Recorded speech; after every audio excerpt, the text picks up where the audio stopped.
10 காலமாக தமிழ்நாட்டுக்கு அதிமுக கட்சி பாஜகவோட பயணம் செஞ்சா கண்டிப்பா அதிமுகவும் வேணாம், திமுகவும் வேணாம் இப்படி சொல்லிட்டு இருக்காரு. அதுல அடிமட்ட தொண்டர்கள் அவங்க இது உண்மை சொல்லும் குரல். இது உங்கள் வேல்ட் இந்தியா தமிழ் சேனல். மறக்காம நம்ம சேனலை சப்ஸ்கிரைப் பண்ணி வச்சுக்கோங்க. தலைவர் விஜய் யாரோட வாக்கு பிரிப்பாரு? கார்த்திக் சிதம்பரம் சொல்றாரு கணக்கு. அந்த கணக்கு பத்தி தான் நீ எம்பி பத்திரிகையாளரை புதுக்கோட்டையில சந்திச்சிருக்காரு. அப்பதான் சொல்லியிருக்காரு, எடப்பாடி பழனிசாமி 2 வருஷ காலம் தான் தோல்வி அடைஞ்சாருன்னு சொல்லக்கூடாது. அவர் 3 வருஷமா, அதாவது 3 தேர்தலையும் அவர் தோல்வி தான் அடைஞ்சிருக்காரு. தோல்வி அடைஞ்சது இல்லாம இப்ப 4வது தழுவி அங்கிட்டு இங்கிட்டு எப்படியோ ஜெயிச்சிடலான்ட்டு போயிட்டு இருக்காருன்னு கார்த்திக் சிதம்பரம் சொல்லியிருக்காரு செய்தியாளர் சந்திச்ச போது.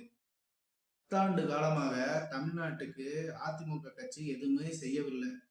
அதனாலதான் புது புது அரசியல மக்கள் தேர்ந்தெடுக்கிறாங்க. அதிமுக வந்து நின்னா அதிமுக ஜெயிக்க முடியுமான்னு என்னால நம்ப முடியலன்னு சிதம்பரம் புதுக்கோட்டை பத்திரிகையாளர்கிட்ட சொல்லியிருக்காரு. அதிமுக கட்சி பாஜகவோட பயணம் செஞ்சா கண்டிப்பா ஜெயிப்பாங்க. அது மக்கள் தமிழ்நாட்டு மக்களும் ஏத்துக்கிடுவாங்க அப்படின்னு சொல்லியிருக்காரு சிதம்பரம். டிவிகே விஜய் கண்டிப்பா வாக்குகள்ல ஜெயிப்பாருன்னு நான் கண்டிப்பா ஏற்றுக்கொள்கிறேன். ஆனா எப்படி இப்படி பிடிப்பாருன்னு யாருக்கும் தெரியல. பாத்தீங்கன்னா அதிமுகவும் வேணாம், திமுகவும் வேணாம் இப்படி சொல்லிட்டு இருக்காரு நம்ம விஜய். இந்த வாக்குகள் கூட நம்ம டிவிக்கு வர ரொம்ப அதிகமான வாய்ப்பு இருக்கு.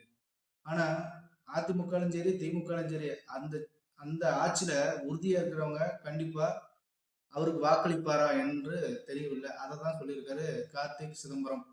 பாத்தீங்கன்னா எடப்பாடி என்ன சொல்லியிருக்காரு தெரியுமா? எடப்பாடி சொல்லியிருக்காரு, நல்ல மக்களுக்கு நன்மை தரக்கூடிய கட்சியில தான் நான் பயணிச்சுக்கிட்டு இருக்கேன், கூட்டணி வச்சிருக்கேன்னு எடப்பாடி அவர் சொல்லியிருக்காரு. ஏன் ஆனா பாஜக கூட்டணி வைக்கலன்னு கார்த்திக் சிதம்பரம் கேட்டிருக்காரு. தேர்தல் முடிந்து 1 ஆண்டு காலம் தான் ஆகுது. அதுக்குள்ள அதிமுக பாஜக ஏன் சப்போர்ட் பண்ணல? என்ன காரணம்? பாத்தீங்கன்னா 1 வருஷத்துல பாஜக அதிமுக என்னதான் கண்டுச்சு? தவிர அதிமுக செய்தது தந்திர தவறு.